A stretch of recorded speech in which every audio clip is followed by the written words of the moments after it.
Estamos poniendo la mañana en camino. Está con nosotros nuestro querido amigo Juan Raúl Ferreira. ¿Cómo anda, Juan? Buen día. Muy bien, un gran gusto como todas las semanas. Vamos a hablar de las elecciones en Argentina, pero antes viniste munido con un libro muy importante, un libro grande, de dimensiones grandes.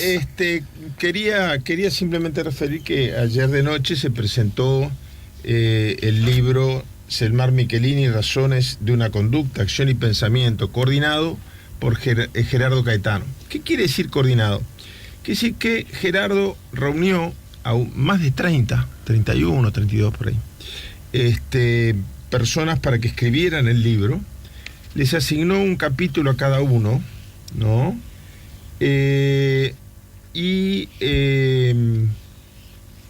Logró una cosa, a mi juicio, maravillosa. Yo confieso que llegué a casa de noche y me desvelé totalmente, ¿no? Logró, de algún modo, que no se note que somos varios autores. A mí me tocó escribir un capítulo del libro, ¿no? Pero lo que es cierto es que el libro lo coordinó de una manera que uno lo va leyendo y va fluidamente, sin darse cuenta que cambia se da cuenta que cambia de capítulo, casi que no de autor. Quizás cada uno lo escribe en su estilo personal, eso es obvio, pero con una fluidez, con una unidad de pensamiento muy grande. Y yo quería además hacer un agradecimiento especial a Claudio Invernici, que fue uno de los presentadores del libro. Y acá encontré lo que quería citar. Y Claudio me hizo el enorme honor de citar 3 o 4 veces al libro, y las 3 o 4 veces referidas al capítulo que yo escribí. A mí eso me emocionó mucho. Citó una frase que yo no me di cuenta todo lo que estaba diciendo cuando la escribí. Si me permitís la voy a leer. ¿Cómo no? Que dice: yo aprendí, pero recién de veterano, que la clave, me refiero a Selmaria Wilson, ¿no?, está en que se encontraron mucho antes de conocerse. Referido como la vida. Se encontraron antes de conocerse. Uno ballista, otro blanco, uno ateo, el otro católico, uno con 10 hijos, otro con 3, o sea, uno con el máximo, otro con el mínimo de aquella época. Y sin embargo, yo le comentaba a los hijos de Selmar después de la presentación que nuestra niñez seguro fue muy parecida, porque el paisaje de la juventud de Selmar, que son los temas que se hablan luego en la casa y en cuyos valores uno se forma, era la misma, ¿no? Cuando yo pienso, por ejemplo, que cuando cayó el féretro de Grauer, ballesta, ¿no?, a pocos metros habían dos muchachitos. Uno se llamaba Selmar Michelini y otro se llamaba Wilson Ferreira, que sí que necesariamente estaban uno muy cerca del otro sin conocerse. Y así está lleno de episodios en que ambos estuvieron sin conocerse en las mismas actividades, y a veces yo presumo que necesariamente hasta físicamente muy cerca.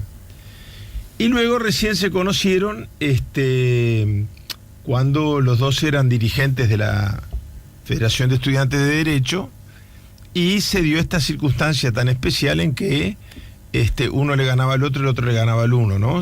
Prácticamente se alternaban en la Secretaría General del Centro de Estudiantes de Derecho. Y allí sí establecieron una amistad que duró literalmente toda la vida, y yo no dudo que el momento más trágico de la vida de mi viejo fue el 20 de mayo cuando los matan, o 2 días después cuando nos enteramos, porque teníamos la esperanza de rescatarlos vivos. Pero realmente fue una presentación excepcional. Habló también la actual directora de la Institución Nacional de Derechos Humanos, Josefina Plá.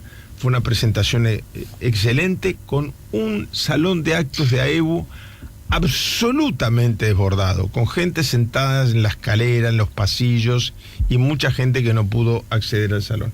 Me parecía importante hacer esta referencia, y para terminar con los avisos parroquiales, invitar a todos aquellos que puedan, yo sé que la hora no es muy apropiada, y a los que no puedan, avisarles que mañana la Junta Departamental, mañana mi vieja cumpliría 98 años. Y la Junta Departamental le va a dedicar un homenaje donde hará uso de la palabra, va a ser una cosa breve, de 15:30 a 16 en punto, donde hablarán 3 ediles, uno por cada partido, un frentista, un colorado, un blanco y uno de la pata.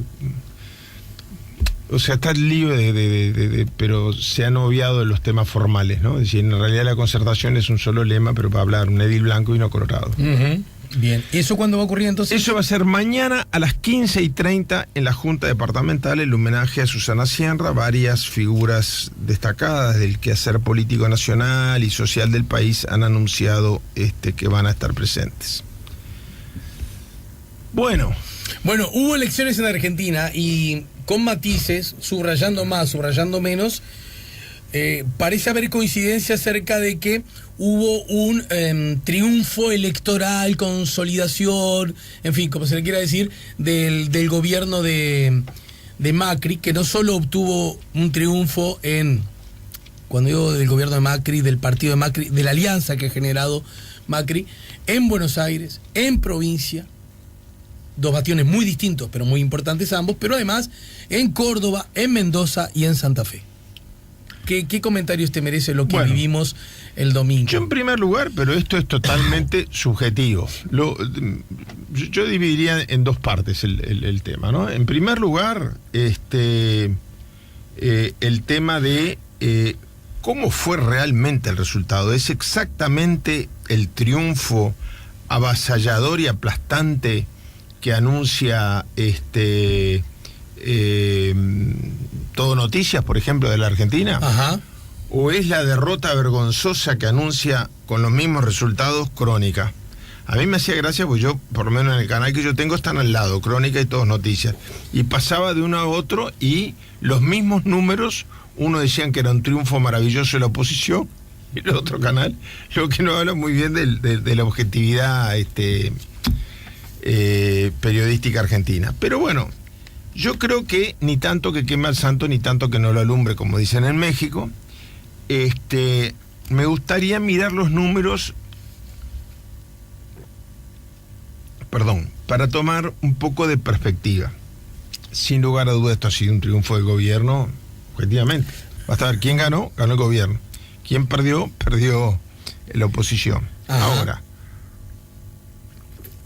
me parece que es interesante poner algunos números en perspectiva. Por ejemplo, en la provincia de Buenos Aires, Macri gana sin llegar al 50%.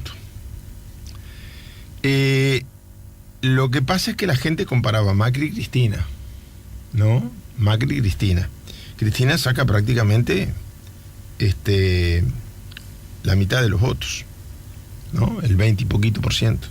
¿Estás hablando de la ciudad de Buenos Aires? De la provincia de Buenos Aires. De la ciudad de Buenos Aires yo quiero hacer una aclaración que me extraña mucho que no se explique al gran público.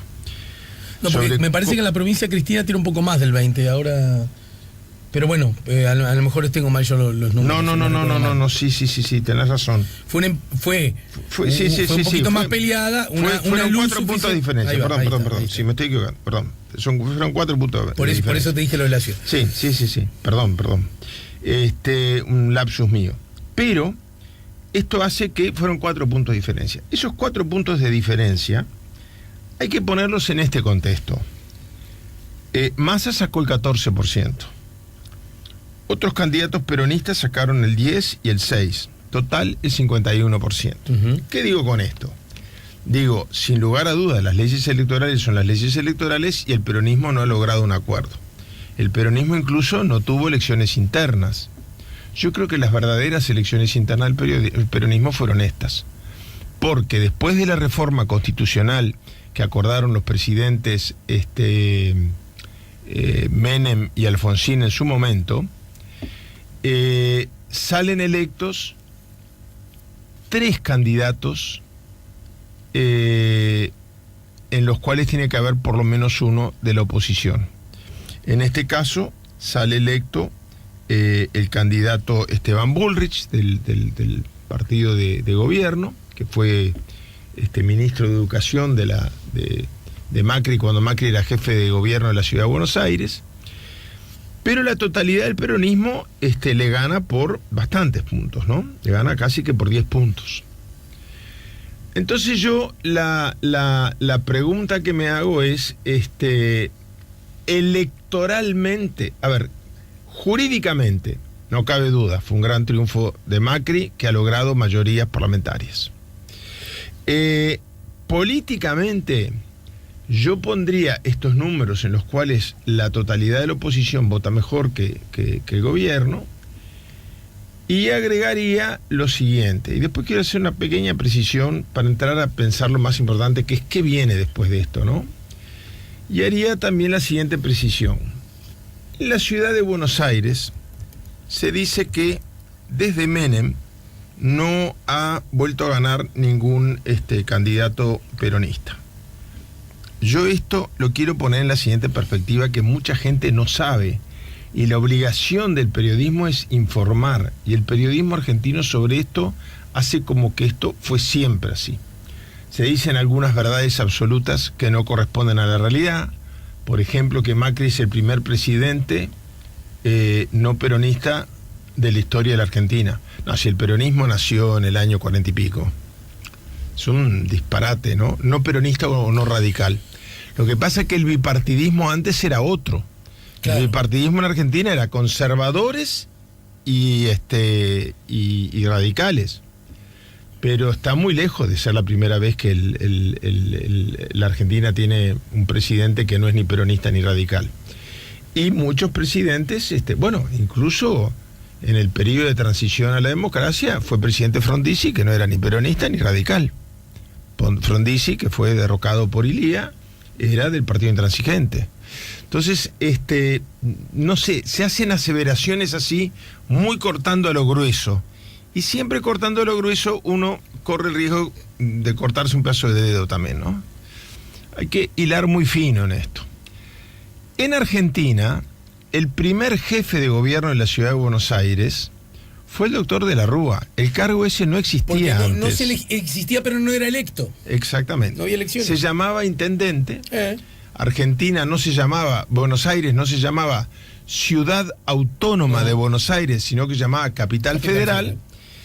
Y el intendente, que no se llamaba jefe de gobierno, lo elegía el presidente de la República como un miembro más del gabinete. Así es.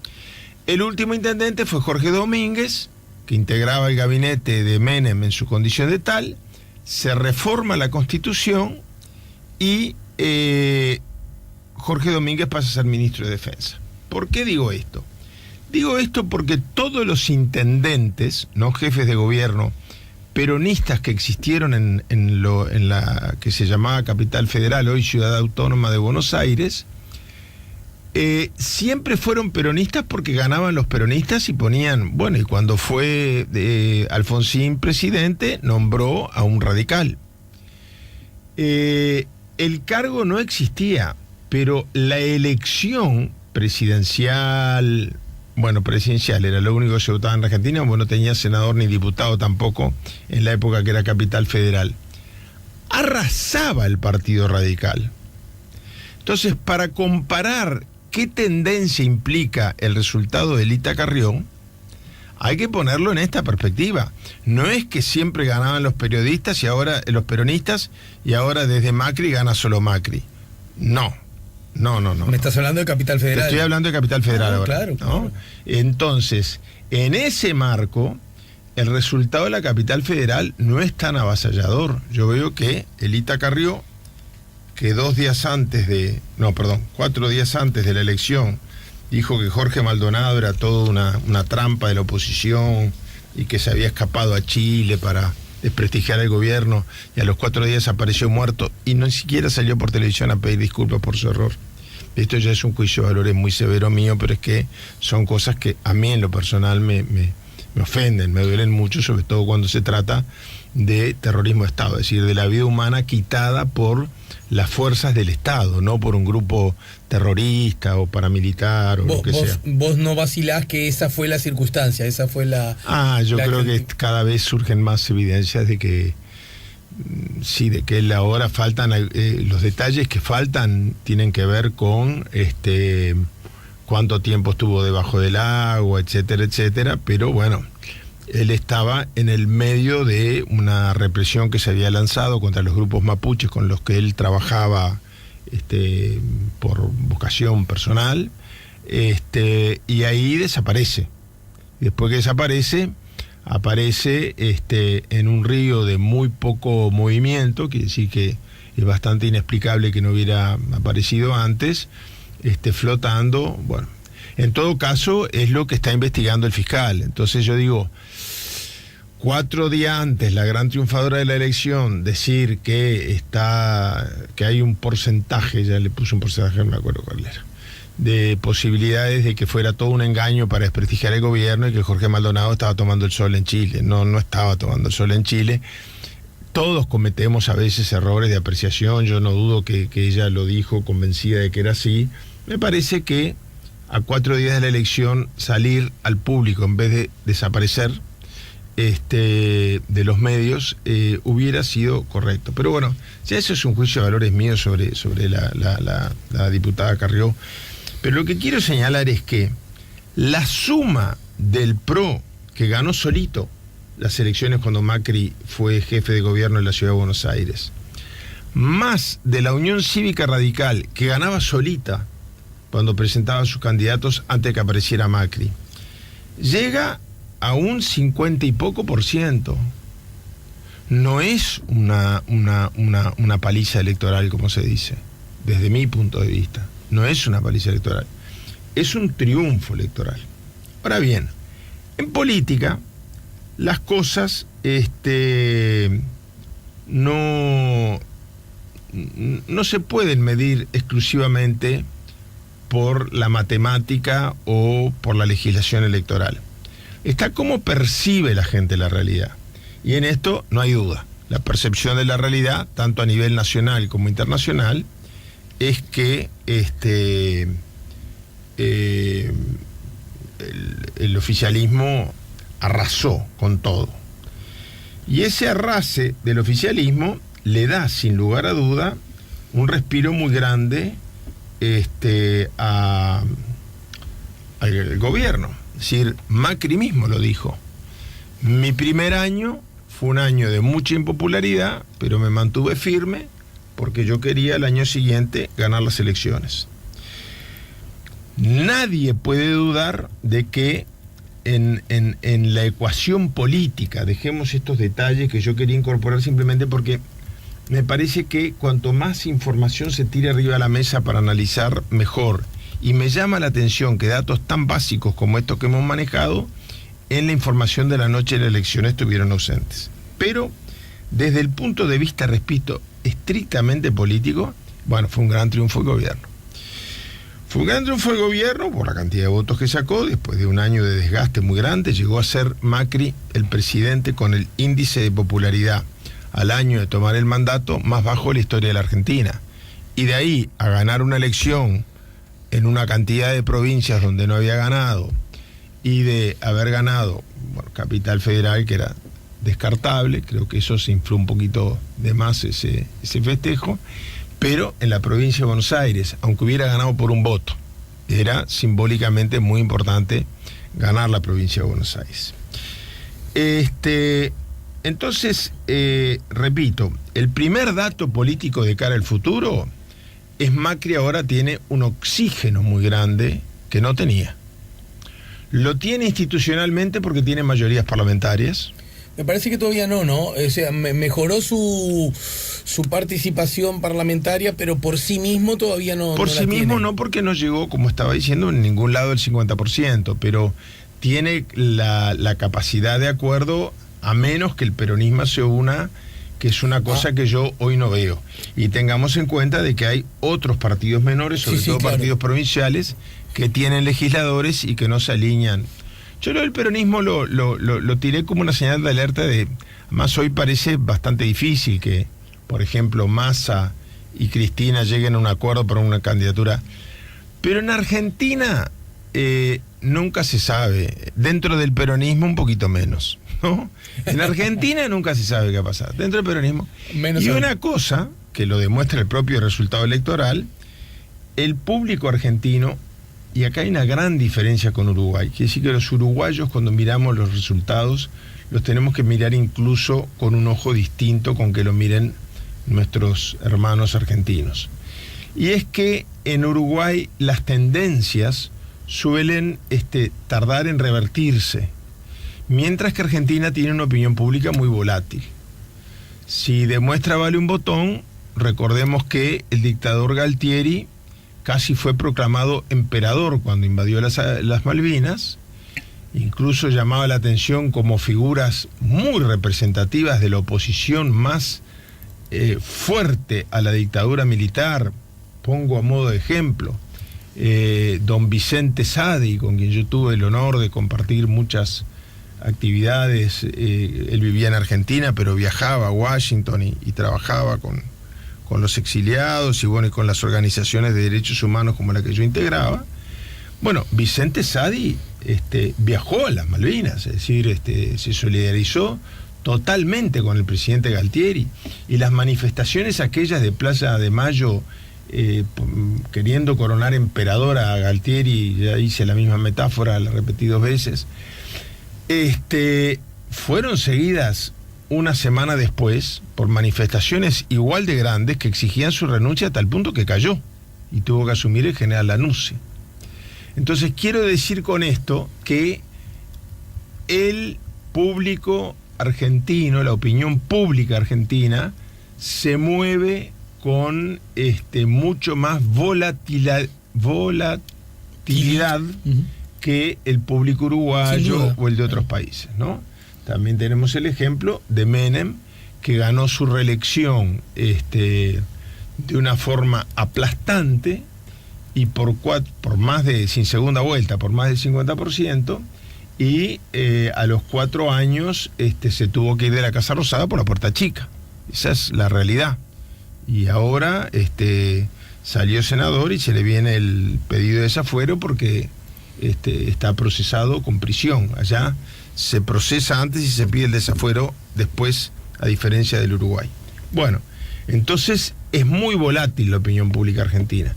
A mí me tocó llegar de embajador allá cuando no se podía hablar mal de Menem ante nadie, ni el alto empresariado, ni el chofer del tacho, ni el mozo de un bar, porque había el 1 al 1 y podías pagar con dólares o con pesos, papá. Y éramos del primer mundo, ¿no? Y éramos del primer mundo y había que hacer el viajecito a Europa, la clase media y media pobretona también, todos los años, ¿verdad? Hasta que saltó el 1 al 1, bueno, después curiosamente quedó el mismo ministro con el gobierno de oposición que el ministro Cavallo, Fernando de la Rúa, después recurre al mismo... Al padre de la criatura. Al padre de la criatura, bueno. Pero eso mismo demuestra que Argentina hay que leerla en códigos distintos, con todo el respeto y el afecto por los hermanos argentinos, es una realidad distinta. Tiene esa volatilidad que no tiene la opinión pública de nuestro país, donde uno va viendo cómo se alinean las tendencias, cuáles son las fuerzas principales, cuáles son los escenarios posibles. Pues se puede dar uno u otro, pero es todo más predecible.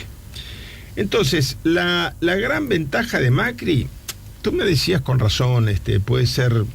Yo no hice la suma de diputados y senadores, creo que con los partidos provinciales y todo él puede formar una coalición cómoda, pero más allá de los proyectos de ley que se voten, a Macri no le ha rebotado ningún proyecto de ley importante que impida su gestión.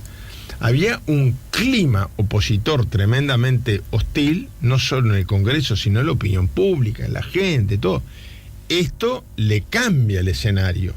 Le da una gobernabilidad hasta de facto, de hecho, de decir, la percepción de los argentinos es, mirá, Macri, se aguantó un año con una impopularidad tremenda y ahora arrasó. Yo no sé si arrasó realmente o si ganó una elección que estaba muy discutida. Pero en la percepción, que repito, es un ingrediente en la ecuación política de todos los países, arrasó. En la percepción de la gente fue un triunfo avasallador y bastaba ver la cara con que festejaba. Todo el mundo dijo que ganó. Cristina también festejó, no dijo que había perdido. Pero bastaba ver... porque ella se presentó como senadora y salió senadora. Pero en la cara de los festejantes tú te das cuenta realmente quién sentía que había ganado y quién sentía que había estado por debajo de sus expectativas. En este escenario, Alejandro, como todas las cosas complicadas de la vida, todo tiene su pro y su contra. Es decir, Macri queda con esta mayoría holgada que le da oxígeno, le da respiro, pero a partir de ahora los argentinos van a poder saber con precisión qué quiere decir para Mauricio Macri hacer las cosas bien. A ver si me explico. Macri, ya que ha ganado ampliamente y no tiene mayores restricciones por delante, si las cosas no salen como él anunció en la elección que iban a salir, ¿qué pretexto tiene ahora? ¿No? ¿Me explico? Camino, se me distrajo. Sí. ¿Me explico? Sí, te explicas. Sí, hasta ahora Macri venía diciendo, primero dijo, yo voy a demostrar cómo las cosas se hacen bien. Durante el primer año dijo, me hubiera gustado hacer las cosas bien, pero la oposición no me deja. Ahora dice, arrasé, tengo el respaldo de todo el pueblo argentino. Entonces ahora vamos a saber exactamente qué quiere decir para Macri hacer las cosas bien. Porque ahora no existe más el pretexto o la excusa o el argumento, para no decirlo en un tono que sea descalificante, de no me dejan. Yo sé hacer las cosas bien, pero no puedo porque en este estado de permanente protesta y de permanente trancazo en el Parlamento y de permanente, yo así no puedo. Entonces, no es que no la sé hacer bien como prometí en la elección. Ahora, claro, él prometió resultados inmediatos, que es un grave error, es una tentación en la que incurren los políticos de todos los países del mundo, ¿no?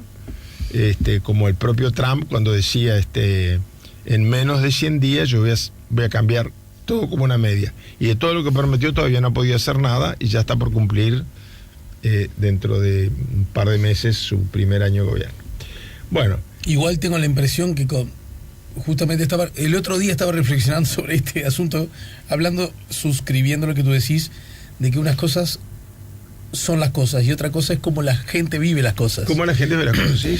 Y en este aspecto me vino la sensación de que Trump hace años que gobierna Estados Unidos. Sí. Por esta cuestión del desgaste, todos los días algo, ¿verdad? Más allá de simpatías o antipatías, ni siquiera, bueno, ya sabes, la gente que tengo, no vivo con ni un gramo de simpatía al proceso Trump, pero más allá de eso, la intensidad de las cosas, pero ¿cuánto hace que Trump gobierna Estados Unidos? No hace un año todavía, ¿no? Y ya estamos como un poquito hartos todos, ¿no? Sí, pero bueno, está, eso era parte. Pero formalmente no ha logrado sacar absolutamente nada, ¿no? Ni las restricciones migratorias. Lo que ha cambiado es un clima. La retórica, ¿no? La retórica, y la retórica tiene un impacto, por ejemplo, en las policías estaduales en algunos estados, donde el racismo está muy instalado. Bueno, había un sheriff que fue destituido por la justicia por tortura y abuso y malos tratos a los inmigrantes, y Donald Trump utilizó el mecanismo del perdón constitucional, que es un mecanismo, para situaciones de excepción, como cuando lo utilizó el presidente Ford para perdonar a Nixon después de su renuncia, claro, antes del juicio político. Pero yo no sé si Ford estuvo bien o mal, pero digo, es un mecanismo previsto para esas cosas, no para perdonar a un sheriff que le pega a los inmigrantes, ¿no? Yo qué sé. Mira, vamos a una breve pausa, porque estamos pasaditos. Pero antes, no quiero omitir algunos mensajes. Por ejemplo, que llega sin firma. Y dice, no mientas, Juan, que la Carrió sí pidió disculpas con Maldonado, se cobraron lo de Nisman, que justo que el cuerpo apareció un día antes de la elección. Acá hay que hacer una precisión de estricto carácter informativo, tú ya sabrás qué responder, pero mi obligación es dar información. Primero, en efecto, cito a Infobae, si ofendí a alguien pido perdón, solo quería que Santiago apareciera con vida. La diputada nacional habló sobre el caso del joven artesano al emitir su voto. Si ofendí a alguien pido perdón, sostuvo Carrió luego de emitir su voto y durante un breve contacto con los periodistas había una mínima posibilidad y yo confiaba en esa posibilidad. Bueno, yo en primer lugar, a mí no me corresponde dar elecciones a la señora Carrió. Digo cómo fue el panorama, Ahora, me ratifico en todo lo que dijo. Ella, durante la campaña electoral, no pidió perdón. Yo creo que ahí está el asunto. Ella no solamente no pidió perdón, sino que desapareció, no hizo campaña. Desde que apareció Maldonado muerto, yo le quiero pedir al que mandó el mensaje que es mucho mejor para el diálogo poner de repente, me parece que te equivocaste, Juan, porque la información que yo tengo es distinta que la tuya, que decir no mientas. No, yo coincido con ese reclamo. Claro, es un poco el camino de intolerancia que estamos recorriendo. Si yo de repente me expresé mal, pido disculpas yo. Pero quiero decir una cosa, porque además... Pero no mientas es una cosa muy fuerte. No mientas quiere decir que yo podría no haber sabido eso, sí sabía, pero no contradicen nada lo que yo dije. Pero podría no haber sabido, entonces dirá, disculpe, no sabía.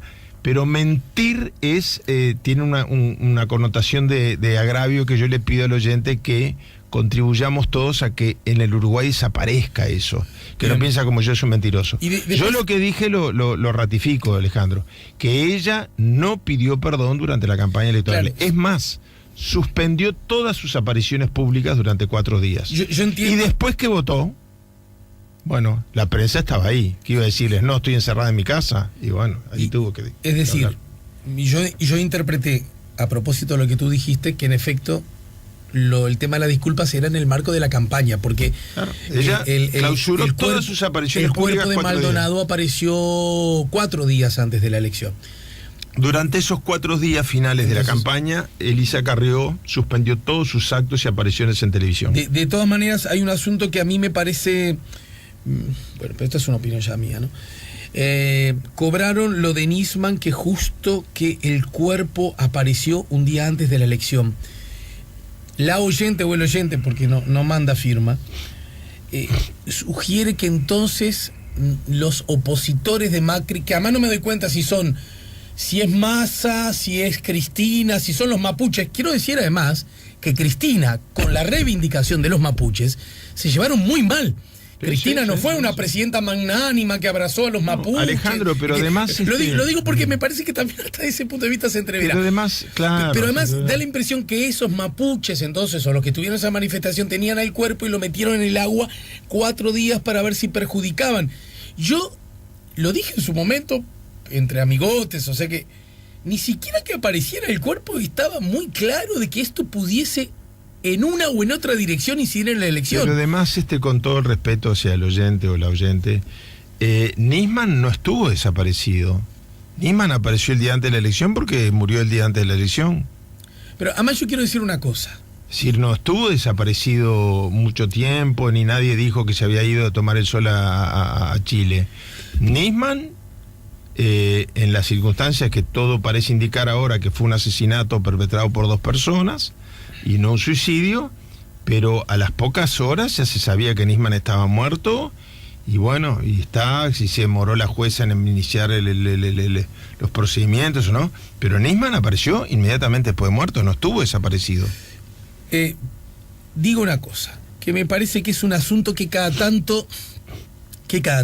3 minutos deberíamos recordar. Uno tiene derecho, de la perspectiva de las ideas, simpatías, lejanías, identificaciones, por identidad, por alteridad, a sentirse más cerca de aquel o más lejos de aquel otro. Ni hablar. Ahora, si en cualquier país del mundo, y mucho más en Argentina, con la importancia que tiene para nosotros, y ni hablar en Uruguay, una persona, una persona joven, un militante de una causa social, política, desaparece. Ese hecho en sí mismo tenemos que inscribirlos todos, sin excepción, en la columna de las malas noticias. Y si aparece un muchacho, su cuerpo, y por lo tanto murió, esto debería, desde una perspectiva, seamos o no cristianos, nos debe apiadar por él, por lo que pudo haber dado como ciudadano, por su familia, por sus personas, por sus afectos, por la comunidad, por los hijos nuestros que pueden tener la misma edad que ese muchacho, aunque nuestros hijos sean mucho, entre comillas, mucho mejores que ese. Murió una persona joven que no debió haber muerto. Si esto no nos apiada, si esto no nos da lugar a la reflexión, si esto no nos da lugar al abrazo, es que andamos mal.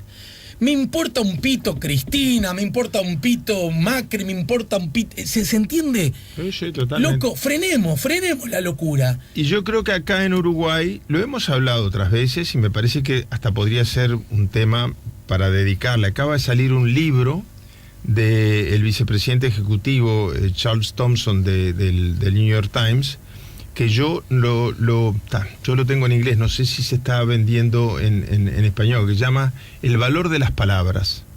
El valor de las palabras habla de esto, de cómo Trump ganó porque le preguntaban ¿cuál es su programa de gobierno? Y contestaba jobs, jobs, jobs, fuente de trabajo, fuente de trabajo, fuente de trabajo. Le preguntaban a Hillary y ella explicaba todo el programa de desarrollo, papá.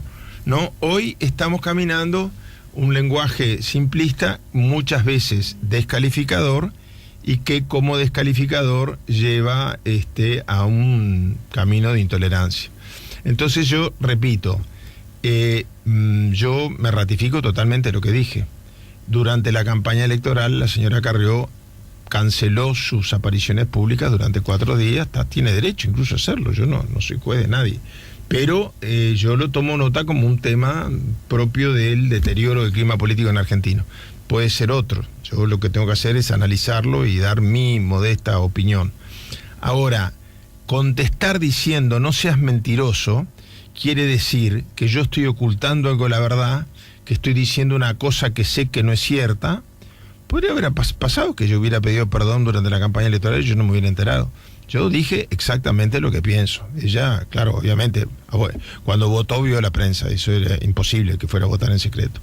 Pero canceló todas sus actividades durante 4 días. Yo creo que es un hecho a tener en cuenta en el análisis de la elección. No da para que el oyente me diga mentiroso, da para que diga yo tengo otra opinión. Pero en Uruguay, dejemos de lado el oyente, pobre que ya pero en el Uruguay nos estamos acostumbrando. Si no pensás como yo, sos un mentiroso, sos un traidor, o sos un fascista, o sos un comunista, o sos un... Y ese camino ya lo recorrimos en la década del 70 y terminó muy mal. Juan, voy a comportarme como un mal amigo. Te tengo que despedir ya. Sí, digo simplemente despedida. Entonces yo, la lectura resumida en una frase de qué pasó en Argentina, es el desafío que tenemos por empezar a leer las noticias de otra manera. Ahora que el presidente Macri, que dice yo sé hacer las cosas bien, y después nos ha estado diciendo durante todo el tiempo que no se las dejan hacer bien, bueno, vamos a ver, de repente son bárbaras, de repente a algunos les gustan y otros no, pero vamos a ver exactamente qué quiere decir para el presidente Macri hacer las cosas bien. Muchas gracias, Juan, hasta la semana que viene. Hasta el miércoles que viene. Ya volvemos con La Mañana en Camino.